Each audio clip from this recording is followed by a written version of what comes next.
Welcome inside the Diva's Den, and as I told you, on the phone, I have Grammy-nominated singer, songwriter, producer, and creator and promoter of Soul Show On Demand. It's Calvin Richardson. We're going to find out what Calvin has been doing during this pandemic. Has he been creative? And what gave him the ideal to create the Soul Show On Demand? So, Calvin Richardson, how are you? Hey, Diva, what's going on? I'm great. Well, you're sounding great. It seems like you've been getting your rest and you've been taking advantage of this situation that none of us thought we would be in this long. I have. I've been adjusting as all of us have, taking it one day at a time. What did you do?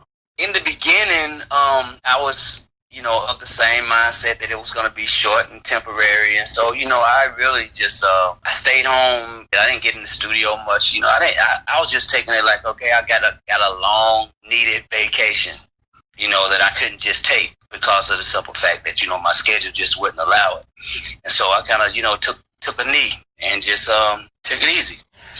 But then all of a sudden, you realize that, hey, this is a vacation that seems it's going to go on for quite some time.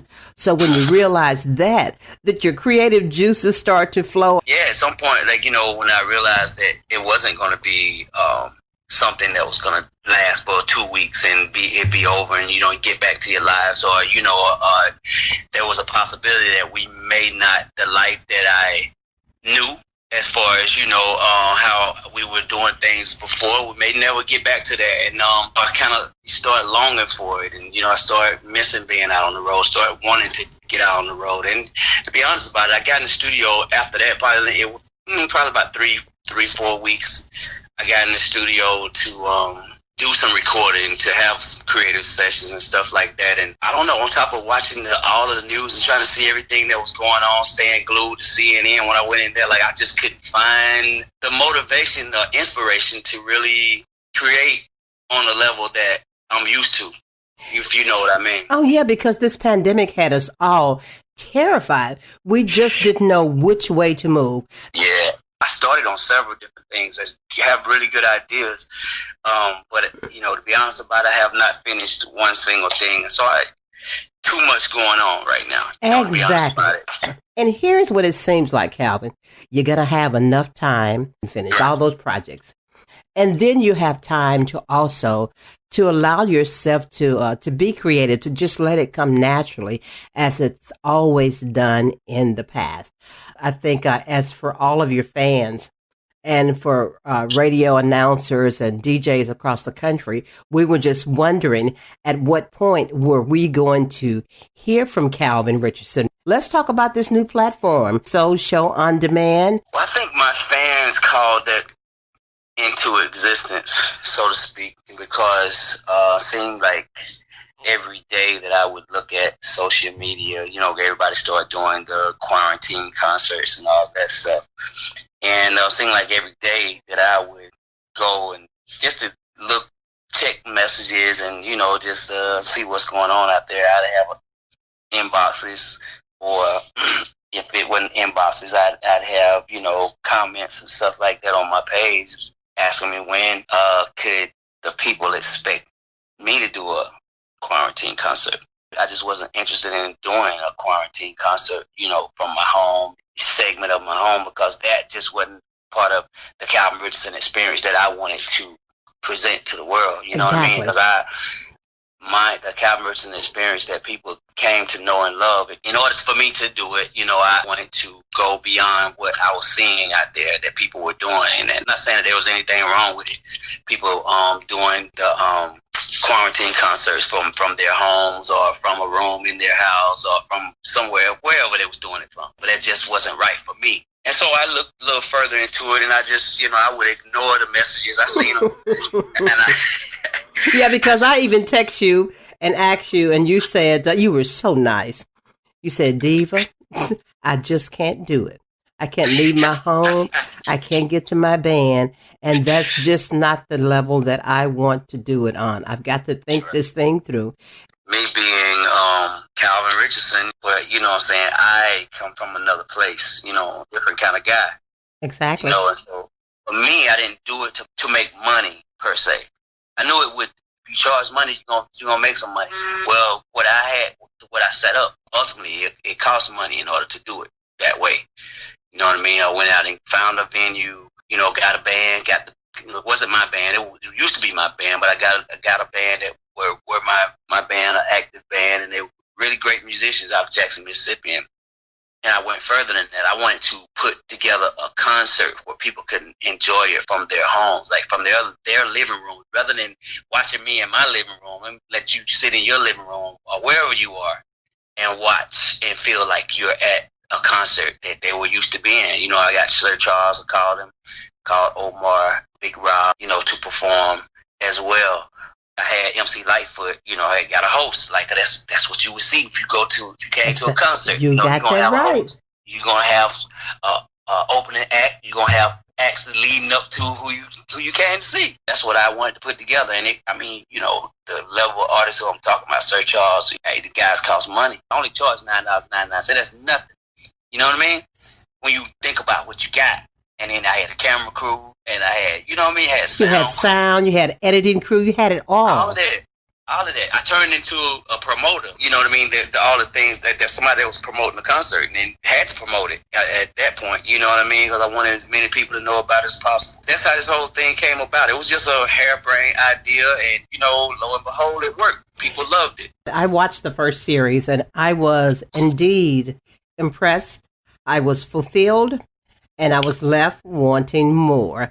And then when I discovered that you had decided to do another soul show on demand, I was just as excited. And even in interviewing Omar last week, you know, him talking about his new single, he was eager to talk about how big it was for him and how proud he was of you for creating this platform, not just for yourself, but for other artists to be able to do a virtual concert, just like you say, where people can sit in the comfort of their very own home and actually get a top-notch concert at home for only a small amount of money. We're wanting to know is, will there be a third? Of course, there will be a third, and then there'll be a fourth, and there'll be a fifth, and then, you know, it'll just, you know, hopefully it'll just, you know, continue to grow. I know this is not the way you want the Calvin Richardson to be, but during this time, it's the safe way.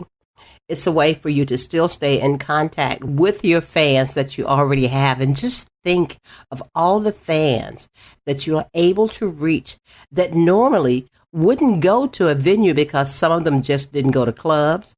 Some of them just didn't go out anymore because they felt like they had gotten past that age, but they still loved your music. And they saw all the comments on Facebook, on Instagram, word of mouth of this Calvin Richardson experience. And now people got a chance to see it firsthand. You stay ready so you don't have to get ready. Now I got that from you.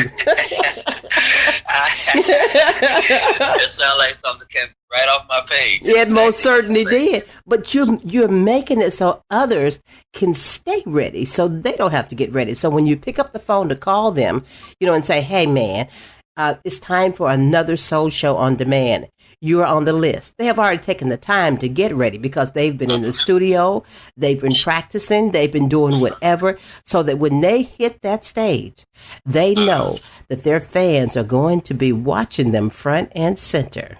Absolutely.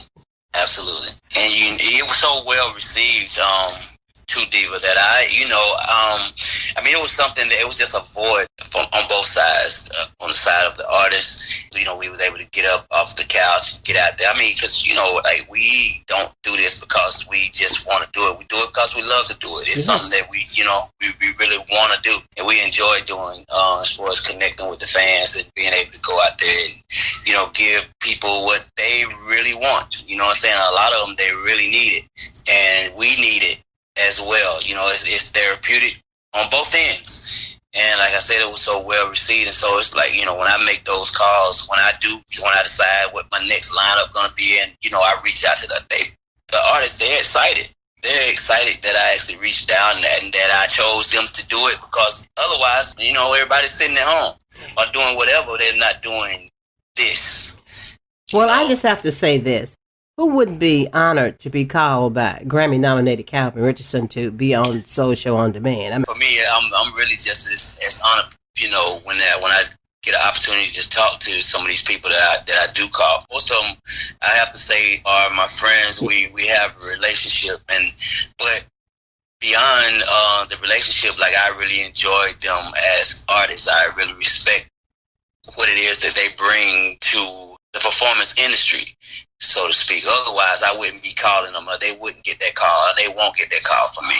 And so it's just as good for me for them to be excited, to hear the excitement in their voice, and they say yes before I finish asking them what it is that I'm asking them. Like, yo, I got Soul Show on Demand, right? So I was thinking, oh yeah, I'd love to do it. Like Karen, like, I love them all. You know what I'm saying? Karen is my girl, and they all came through. Vic, Jeff Floyd, they did a great show. Here's what was so cool for me and some of your fans. They were just so excited to see Calvin in another element, the interviewing element, and so relaxed. And like you say, that comes from the relationship that you have with all of these artists, that you could sit down and they could freely speak with you about what's really in their hearts during this pandemic and during this Soul Show on Demand. That's something that, is a part of what we do. It's part of the curriculum as being an artist. That's something that you got to do. You got to sit down. You got to talk to people, and, you got to open up. But we normally get interviewed by someone such as yourself. That's great. Know the questions to ask, and you know what the fans want to hear. But, when you have a relationship like I have with so many artists, when you see an artist talking to, I'm just another artist, you know what I mean? Basically having conversation.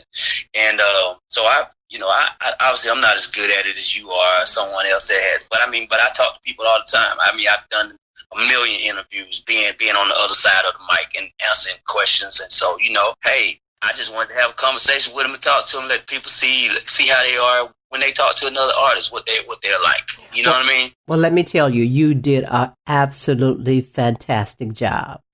Thank you. Coming from you, that really means a lot.